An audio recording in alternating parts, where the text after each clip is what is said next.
जब हमारे लिए भाभी ने तो कुछ दिया होगा भेंट में, तो कछु भाभी हमको दिया, उससे तुम काहे न दिए, चाप पेठरी काखों में सुखा हो कहा कहे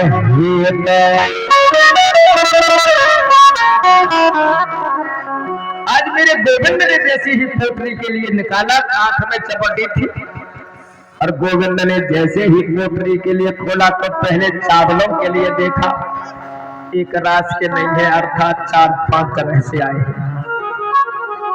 और जैसे ही पहली मुट्ठी चावल ली सोच में पट पिल गया, क्या गोविंद के एक माय दो पाख में उस धोई एकादशी हो, और हमारे घर गोपाल जो सुनने देगी एकादशी हो। हमारी यहाँ प्रतिदिन एकादशी है, और जैसे मेरे गोविंद ने ये पढ़ा, बेटियों में आंसू भर करके कहा, भाभी कि हो निहाती सो हो चुकी, कि हो निहाती सो हो चुकी, ओ ऐसी होनी न हो, और तुम्हारे घर भाभी मेरी सुनने एकादशी हो, तुम्हारे घर भाभी मेरी सुनने द्वादशी हो। अब तो आपके यहाँ द्वादशी होगी। एक मुट्ठी चावल लिया, मुखार बंद में डाला, और कहा कि मृत लोक की जितनी संपदा है वो सब मेरे सुदामा जी के लिए प्राप्त हो जाए। और दूसरी मुट्ठी चावल मुंह में डाला और कह दिया, स्वर्ग लोक की जितनी संपदा है वो हमारे मित्र सुदामा जी के लिए प्राप्त हो जाए। और तीसरी मुट्ठी जैसे ही आप मुखार बंद में डालना चाहते थे, रुक्मणी जी ने हाथ पकड़ लिया, प्रभु क्या कर रहे हो, ये 3 लोग की संपदा लक्ष्मी है, क्या इसी के लिए देना चाहते हो? ये 3 लोग की संपदा लक्ष्मी क्या इस ब्राह्मण के लिए देना चाहते हो? अरे ये वही ब्राह्मण है तुम्हारे वक्ष स्थल पर चरण का प्रहार किया था। मेरे गोविंद ने कहा, हे रुक्मणी ये वही ब्राह्मण है जो कुंदनपुर से पत्र लेकर के आए थे हमारा और तुम्हारा विवाह करा।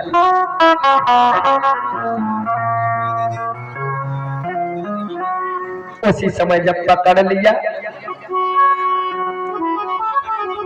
तो मेरे सुदामा जी कहने लगे, ना गोविंद कच्चा है तो काव्य से तीसरी मुट्ठी के लिए प्रसाद के रूप में बांट दो, सब प्रसाद के रूप में वर्णित हो जाता है। बोलो भक्तवत्सल भगवान की जय हो। विप्र प्रसादाय धरणी धरो हम, विप्र प्रसादाय कमला धरो, तो देने हाथों से दे दियो। एक बात और कहें, आदरणीय श्री सुखदेव जी करके राजन, सुदामा जी एक दिन से ज्यादा नहीं रहे द्वारका। सुदामा जी एक दिन से ज्यादा नहीं रहे द्वारका में।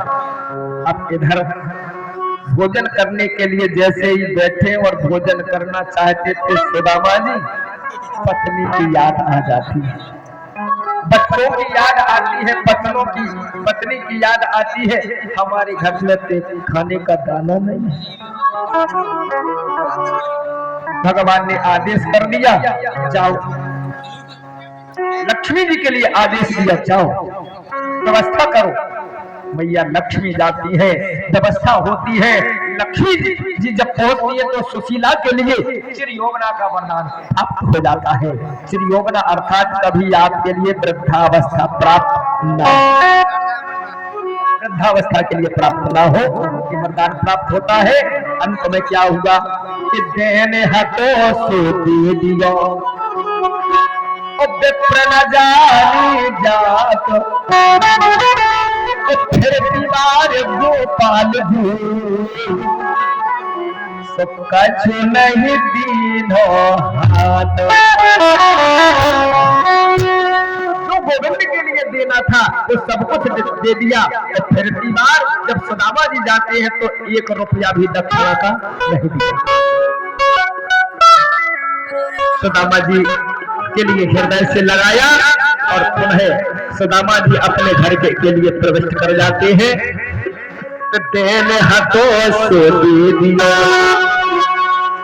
विप्र न जानी जात,